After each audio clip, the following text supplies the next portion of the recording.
তো hi my YouTube family, তোমরা সব কেমন আছো বলো। Good morning. আজকে একদম সকালবেলা ব্লগটা শুরু করেছি, কারণ তোমাদের সাথে অনেক দিন আমার কোনো কথা হয়নি। তোমরা জানো আমি কোনো ব্লগ দিতে পারিনি এর মধ্যে, কারণ আমার শরীর একদম ঠিক ছিল না। আজও ইনফ্যাক্ট শরীর ঠিক নেই, কিন্তু তাও ভাবলাম সকালবেলা উঠেই যে তোমার সাথে কথা না বললে না মনটা ভালো হয় না। আর একটা ব্যাপার হলো যে মার কাছেও কদিন যায়নি, জানো তো, এত শরীরটা খারাপ ছিল। 6 দিন মার কাছে যায়নি। আজকে আবার মার কাছে যাব। মার কাছে গিয়ে মাকে দেখলে একটু মনটা ভালো হবে, শরীরটাও ভালো হবে। তোমরা সব কেমন আছো বলো। আমার ব্লগ দেখছো কি না বলো, আমার ব্লগ ভালো লাগছে কি না বলো। কারণ দেখো, আমি একটা এমন অবস্থার মধ্যে আছি যে তোমরা যেরকম ব্লগ চাইছো হয়তো আমি সেরকম দিতে পারছি না, হয়তো একটু কথাই বলছি তোমাদের সাথে, তাও মনটা ভালো হচ্ছে। আজকে বিপত্তারিণীর ব্রত আছে, মানে আজকে বিপত্তারিণী উপোস, যে মঙ্গলবার। তো অ্যাজ ইউজুয়াল আমি করতে পারিনি আজকে। আমাকে আমার এক বান্ধবী বলেছিল নিয়ে যাওয়া বিপত্তারিণীর বাড়িতে ভিআইপি দিয়ে, কিন্তু ভিআইপি লাইন দিয়ে ঢুকিয়ে দেবে বলেছিল, কিন্তু আমি যেতে পারলাম না। এই জন্য যে ভিআইপি লাইন মানেও না গিয়ে আমি দেখবো 4,000 মানুষ দাঁড়িয়ে আছে। এবার আমার অতক্ষণ দাঁড়াবার ক্ষমতা নেই। এবার বান্ধবীটাকে হয়তো আশাহত করলাম, ও বলেছিল কালকে, কিন্তু আমি ওকে বললাম না, আরে আমি অতক্ষণ দাঁড়াতে পারবো না। তো সেই জন্য আমার যাওয়া হয়নি। দেখবো শনিবার যদি পারি, আমি হয়তো যাবো না, অন্য কারোকে দিয়ে পুজোটা দিতে পারি যদি। কারণ দেখো, সবাই তো শারীরিকভাবে সক্ষম হবে পৃথিবীতে, তার কোনো মানে নেই। আমি শারীরিকভাবে সক্ষম নয়, সেই জন্য আমি হয়তো যেতে পারবো না, সশরীরে উপস্থিত হতে পারবো না। একবার গেছিলাম বিপত্তারিণী মন্দিরে বিয়ের পর, তার আগে তো মাই করে দিত, আমি যেতাম না, ব্যাপার নেই।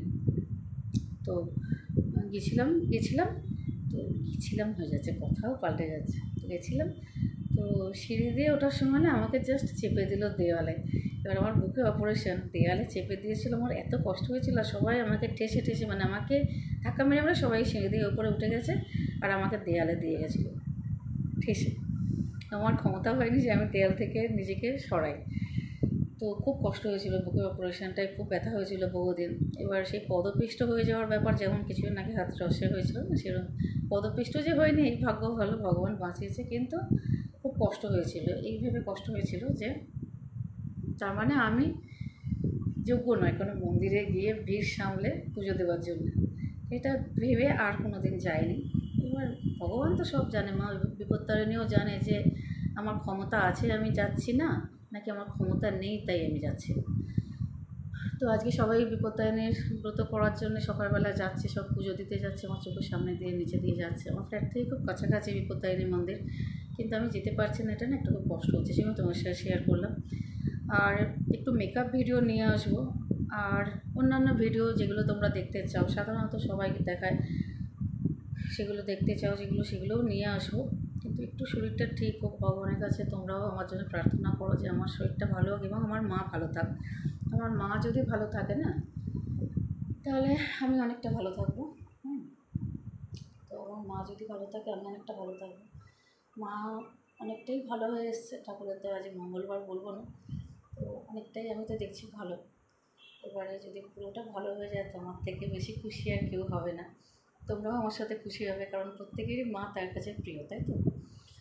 তো কালকে একটা বান্ধবীর সাথে দেখা করতে গেছিলাম, সেই জন্য এই টিপটা পরেছি, না তো আমি টিপও পরি না, তোমরা জানো।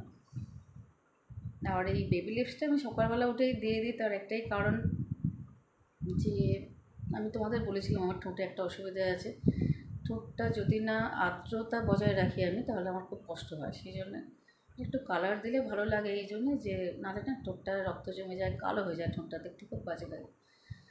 তো ব্যাস এইটুকুই, এর বেশি কিছু সাজ নেই। দেখো টিপটা ছেড়ে দিলে আমার মুখে কোনো রকম সাজ নেই, টিপটাকে যদি আমি হাইট করে দিই, দেখো কোনো রকম সাজ নেই, চোখ দেখতে পাচ্ছ তো, কোনো সাজ নেই। সকালবেলা ঘুম থেকে উঠেই তোমাদের সাথে বকবক করতে শুরু করে দিয়েছি। তোমরা সবাই ভালো আছো তো? তোমরা একটু কমেন্ট করো আমাকে। আমি মানছি আমি সবাইয়ের ভিড়ে আলাদা, তার কারণ দেখো সবাই তো সুস্থ। যেসব ইউটিউবারকে তোমরা দেখো প্রতিদিন ফ্রেশ ভিডিও নিয়ে আসছে, তারা সব জায়গায় যায়, সব জায়গায় যাতায়াত করে আসে, আমি কোথাও যাই না। আমি যদি যাই মার কাছে যাই, এর বেশি আমার গণ্ডি কোথাও নেই।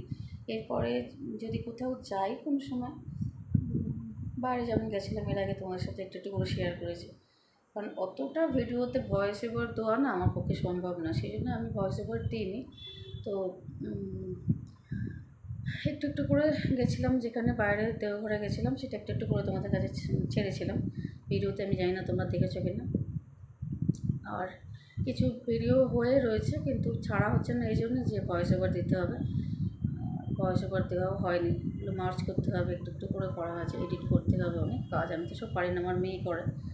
তো ওর যখন সময় হবে, ওর পরীক্ষা চলছে, তো একটু ডিস্টার্ব আছি, যার জন্য তোমাদের সাথে ঠিকঠাকভাবে আমার কথা হচ্ছে না। আমার এক বান্ধবী বলছিল পুরো ভিডিও জুড়ে যদি তোর মুখ দেখা যায় সেটা মানুষ নেবে না। তো আর আমার মুখ এত ভালোও নয় সেটাও আমি জানি, কিন্তু সবাই দেখো দূরে ধরে ধরে করে, কী করে করে না করে আমিও তো জানি না, আমি অত ফিজিক্যালি ফিট নয়। তো আমি যেটুকু পারি সেটুকু চেষ্টা করব।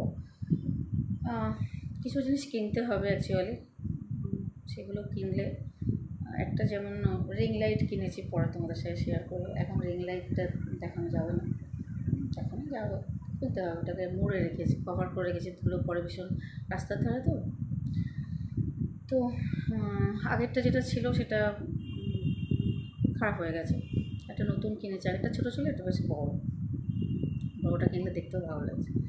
তো এতদিন শর্টসও করিনি, তোমরা যারা আমার শর্টস দেখো তোমরা জানো যে আমি অনেক দিন শর্টস করছি না, তার কারণ আমার শরীরই ঠিক নেই, মন মেজাজও ঠিক নেই, যেহেতু মার শরীর খারাপ ছিল সেহেতু। দেখছো চুলগুলো আঁচড়ায় না কিছু, এইভাবেই তোমাদের সাথে আসে, ন্যাচারাল বিউটি। রাতের চুল বাঁধা ইচ রাতের চুল বাঁধা, সকালবেলা উঠে সেই চুল মাথার শুধু সামনেটা আঁচড়েছে, তাও আঁচড়ানো নেই, এই অবস্থা। সেই অবস্থায় তোমার সাথে কথা বলছি। আর যেটা আমার একটু দূরে ধরতে বলেছে, আমার এক বান্ধবী বলেছে মুখের কাছে ধরবি না, দূরে ধরবি, আমি দূরেও ধরতে পারি না, আমার হাত ছোটো, আসল কথা আমি মানুষটাও ছোটোখাটো। তো যাই হোক, শুধু হাত ছোটো বললে ঠিক হবে না, মানুষটাই ছোটোখাটো। কী বলছিলাম সব ভুলে গেছি। তো আমি তোমাদের সাথে আজকে এইটুকুই কথা থাক। মার কাছে যাব, মার কাছে যাওয়ার সময় যদি ভিডিও করতে পারি করবো, না হলে করবো না। মার কাছে যাবো, গিয়ে মাকে দেখে দেখে আসবো, মার খাবার দিয়ে আসবো। অনেকদিন যায়নি, এর আগের দিন গেছিলো, আমার হাজব্যান্ড গেছিলো, গিয়ে মার খাবার দিয়ে এসেছিলো 2 দিন আগে। আর কালকে কেউ যায়নি, আজকে আমি যাব, কারণ মা অনেকদিন আমি ছাড়া আছে। তো আজকে এই অবধি, তোমরা সবাই ভালো থেকো, আমার চ্যানেল দেখো প্লিজ, আর আমার চ্যানেল সাবস্ক্রাইব করো, কমেন্ট করো, লাইক করো প্লিজ। হ্যাঁ, লাইক কমেন্ট করতে ভুলো না, কেউ কমেন্ট করে না, প্লিজ কমেন্ট করো। হ্যাঁ, আর আজকে এই অবধি থাক, টাটা।